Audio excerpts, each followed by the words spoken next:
बिस्मिल्लाहिर्रहमानिर्रहीम। अस्सलामुअलैकुम। आज का जो हमारा टॉपिक है वो है how to prevent kidney stone, यानी कि हमने किडनी स्टोन बनने से किस तरह रोकना है, या फिर किडनी स्टोन अगर एक दफ़ा हो गया है तो दोबारा बनने से किस तरह रोका जा सकता है। क्योंकि किडनी स्टोन की जो तकलीफ़ होती है, यानी कि आपके गुर्दे में अगर पथरी हो जाए तो उसकी तकलीफ़ इतनी शदीद होती है तो आपकी बर्दाश्त से बाहर होती है। तो आज इस टॉपिक में हम सिंपली यही डिस्कस करेंगे कि किडनी यानी कि गुर्दे के पथरी को हम किस तरह से बनने से रोक सकते हैं। तो आइए चलें फिर स्टार्ट करते हैं।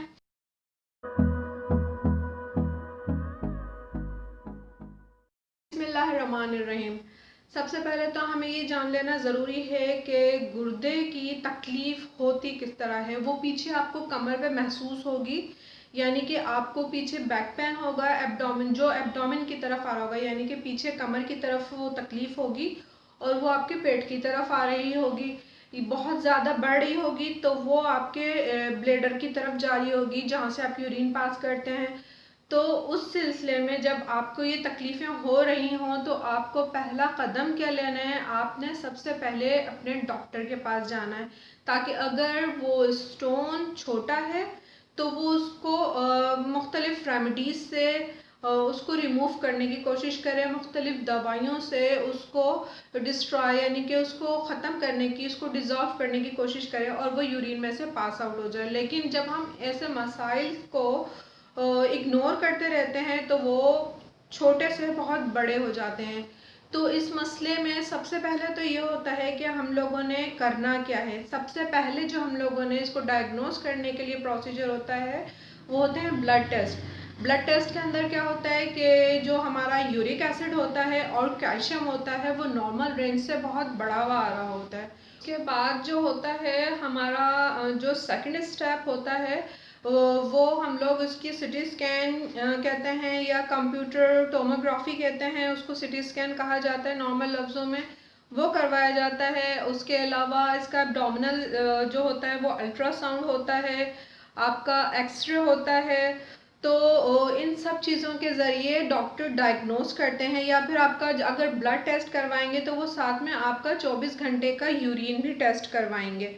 तो यूरिन के अंदर भी अगर आपके स्मॉल मतलब कहना चाहिए पार्टिकल्स या छोटे छोटे ज़र्रात आ रहे होते हैं, उसके साथ साथ ये होता है कि ऑक्जेलेट की या किसी केमिकल की जो स्टोन आपके बॉडी के अंदर बना रहा है या किडनी के अंदर बना रहा है, उसके पार्टिकल्स वहाँ पर आ रहे होते हैं, जो एक एबनॉर्मल कंडीशन होती है। और वो यूरिन को जो एनालाइज कर रहे होते हैं उनको मालूम होता है और वो आप लोगों को फिर उसके अंदर बता देते हैं कि ये एक एबनॉर्मल पार्टिकल आ रहा है। अब ये तो हो गया डायग्नोसिस। हमने उसको बढ़ने से रोकना किस तरह है। अगर वो पार्टिकल्स स्मॉल अमाउंट में है, छोटे हैं, बहुत स्मॉल सेंटीमीटर्स के हैं, तो हमने पूरे दिन ज़्यादा से ज़्यादा पानी पीना है, 2 से 3 लीटर पानी पीना है, ताकि वो बॉडी के अंदर जब हमारा खून पतला होगा, हमारा यूरिन पतला होगा, तो वहाँ पे रुकी हुई जितने भी पार्टिकल्स होंगे वो सब वॉश्ड आउट हो जाएंगे, वो धुलकर बॉडी से बाहर आ जाएंगे यूरिन के ज़रिए। जो सेकंड स्टेप हमने लेना है वो ये है कि हमारी जो भी डाइट होगी उसके अंदर जो सॉल्ट होगा, जो नमकियात होगी, नमक होगा, उसकी मिकदार हमने कम से कम लेनी है। और जो तीसरा स्टेप हमने लेना है, अगर तो आपके स्टोन में कैल्शियम ऑक्जेलेट आइडेंटिफाई हो चुका है या एनालाइज हो चुका है, डायग्नोस हो चुका है, तो आपने वो चीज़ें जिसमें ऑक्जेलेट ज़रूरत से ज़्यादा पाया जाता है या बहुत ज़्यादा पाया जाता है उनकी मिकदार को बहुत ज़्यादा कम करना है। यानी जिस तरह से पालक है या शकरकंदी है, नट्स है, चाय है, सोए है, उसके अलावा चॉकलेट है, पर है, इस तरह की जो मुख्तलिफ़ चीज़ें हैं जिनमें ऑक्जेलेट जो होता है वो नॉर्मल से ज़्यादा होता है, उनको अवॉइड करें या उनकी बहुत कम मकदार इस्तेमाल करें। तो एक और चीज़ को आपने अपने जहन में रखना है, वो ये चीज़ है कि आपने जो कैल्शियम की जो नेचुरल सोर्सेज हैं उनको इस्तेमाल करना है, कैल्शियम के सप्लीमेंट्स को इस्तेमाल नहीं करना।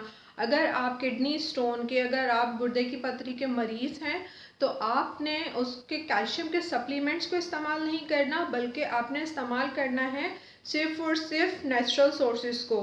मैं अपने हर वीडियो के अंदर आप लोगों को बोलती रहती हूँ कि आप लोगों ने ज़्यादा से ज़्यादा पानी इस्तेमाल करना है। मैंने आप लोगों को पानी की मिकदार भी बता दी है कि आपने 2 से 3 लीटर पानी पर डे इस्तेमाल करना है। इतना इस्तेमाल करना है कि आपका यूरिन जो है वो पतला हो जाए और आपकी बॉडी के अंदर जितने भी टॉक्सिन हैं, जितने भी स्टोन, मेटल्स, इस तरह की चीज़ें जो स्टोर हो रही हैं, जमा हो रही हैं किडनी के अंदर, वो धुलकर बाहर आ जाएं।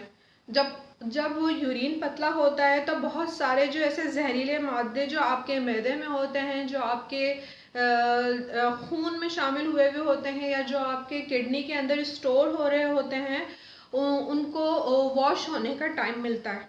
एक और चीज़ ये देखी गई है कि जब आपका किडनी स्टोन हो रहा होता है तो आपका जो यूरिन का कलर होता है फिजिकली वो डार्क येलो की तरफ जा रहा होता है, क्योंकि जो डार्क येलो कलर होता है वो आपकी बॉडी के अंदर डिहाइड्रेशन शो कर रहा होता है। तो अगर ऐसी सिचुएशन हो रही हो तो आप फ़ौरन डॉक्टर से रुजू करें। थर्ड ये है कि जो एप्पल साइडर विनेगर होता है, यानी कि जो सेब का सिरका होता है, वो किसी हद तक देखा गया है कि अगर हमारी जो गुर्दा है उसके अंदर स्मॉल स्टोन्स हैं, यानी कि छोटे छोटे पार्टिकल्स हैं, तो उसको रिमूव करने के लिए, क्योंकि वो उसको डिज़ोल्व करता है, कैल्शियम ऑक्जेलेट को डिज़ोल्व करने का एक बेहतरीन सोर्स एप्पल साइडर विनेगर है। तो अगर हम लोग 1 गिलास पानी के अंदर 2 चमचे एप्पल साइडर विनेगर घोल कर रख लें और पूरे दिन के अंदर वो इस्तेमाल करें, तो वो आहिस्ता आहिस्ता जो छोटे पार्टिकल्स होंगे उनको वो तोड़कर बॉडी से बाहर वॉश्ड आउट कर देगा यूरिन के ज़रिए। इसी तरह से जो लेमन जूस होता है, लेमन जूस के अंदर सिट्रेट होता है, सेम प्रोसीजर वही होता है। हमने अगर लेमन जूस का इस्तेमाल दिन में 1 मरतबा ज़रूर करें। तो अनार का जूस जो होता है वो एक काफ़ी हद तक फ़ायदेमंद होता है, क्योंकि प्योर अनार का जूस पीने से हमारे जिस्म के अंदर से जो टॉक्सिन्स होते हैं वो और स्टोन जो होता है दोनों को रिमूव करने में मदद देता है। तो अगर हम लोग दिन में 1 गिलास अनार का जूस पिएं तो वो भी हमें किसी हद तक फ़ायदा देता है। जूस और बेसल टी, ये दोनों चीज़ें बहुत फ़ायदेमंद है किडनी स्टोन के लिए। अगर आप लोग इसको दिन में 2 से 3 बार इस्तेमाल करेंगे तो ये आपको किडनी स्टोन में फ़ायदा देगी। इसी की तरह से सिलियरी जूस जो होता है, जिसको हम ब्लेंड करके इस्तेमाल कर सकते हैं स्मूदी की तरह से बना के, वो भी हमारे किडनी स्टोन के अंदर बनने से रोकता है। और अगर बन चुका है और वो स्मॉल पार्टिकल है तो उसको तोड़कर बॉडी से बाहर निकालने में आपकी मदद करेगा। अब यहाँ पे बात यह आ जाती है कि अगर ये वाली चीज़ें हमारे बॉडी में से, हमारे किडनी में से स्टोन निकाल सकती हैं, तो हमें ट्रीटमेंट करवाने की या ऑपरेशन करवाने की क्या ज़रूरत है। तो ये चीज़ आपको मालूम होनी चाहिए कि जो हमारे किडनी की नाली होती है, यानी कि गुर्दे की जो नाली होती है, वो यूरिनरी ब्लैडर की तरफ जा रही होती है। वो नाली इतनी पतली है, अगर आपके पार्टिकल्स, यानी कि खुदा न खास्ता अगर आपको स्टोन हो चुका है और वो इतने छोटे हैं कि वो उसके ज़रिए बाहर निकल सकते हैं, तो वो उसमें से बाहर निकल जाते हैं। लेकिन जब वहाँ पर डिपोजिशन होने लगती है कैल्शियम ऑक्जेलेट की, यानी कि वो वहाँ पे जमा होना शुरू हो जाता है, तो उसका साइज़ इस कदर बड़ा हो जाता है, या तो उसको लेज़र के ज़रिए तोड़ना पड़ता है या फिर थ्रू रिमूव करना पड़ता है, या फिर उसके जो स्मॉल ऑपरेशन और लार्ज ऑपरेशन होते हैं उनके थ्रू रिमूव करना पड़ता है। और इन सब चीज़ों की कंफर्मेशन जो होती है वो सिटी स्कैन से, एक्सरे से, और आपके जो कहना चाहिए एब्डोमिनल एक्सरे होता है, एब्डोमिनल अल्ट्रासाउंड होता है, इन सब चीज़ों से होती है। तो ये डॉक्टर एडवाइस करते हैं कि आपको किस चीज़ की ज़रूरत है। जो अल्ट्रासाउंड होता है वो प्योर इमरजेंसी के अंदर किया जाता है कि अगर इमेजिंग करनी होती है उसकी, वो उसकी जल्दी हो जाती है। तो अगर आप में से किसी को अगर किडनी में स्टोन रह चुका है या किडनी स्टोन का मसला रह चुका है, तो आप इन रेमेडीज़ को अप्लाई कर सकते हैं, अपनी लाइफ को आसान बना सकते हैं। दूसरा, मैं हर अपनी वीडियो में आप लोगों को यही एडवाइस करती हूँ कि आप अपनी फ़िज़िकल एक्टिविटीज़ में कम से कम दिन में 1 बार और ज़्यादा से ज़्यादा 2 बार आप 20-20 मिनट्स की वॉक ज़रूर रखें, क्योंकि ये बॉडी के अंदर से जितने भी जहरीली मवाद होते हैं, ये जितने भी स्टोन होते हैं, ये जितने भी कहना चाहिए गैर ज़रूरी मादे होते हैं, उनको वॉश आउट करने में मदद देता है। उम्मीद है मेरी वीडियो आपको पसंद आई होगी। पसंद आई हो तो प्लीज़ लाइक ज़रूर कीजिएगा, शेयर कीजिएगा, और आते जाते अगर आपने चैनल को सब्सक्राइब नहीं किया तो सब्सक्राइब करके बेल आइकॉन के ऑल वाले पोर्शन को क्लिक कीजिएगा ताकि आपको मेरी तमाम वीडियोस मिल सकें। Thank you so much. Next topic तक के लिए मुझे इजाज़त दीजिए। अल्लाह हाफिज़।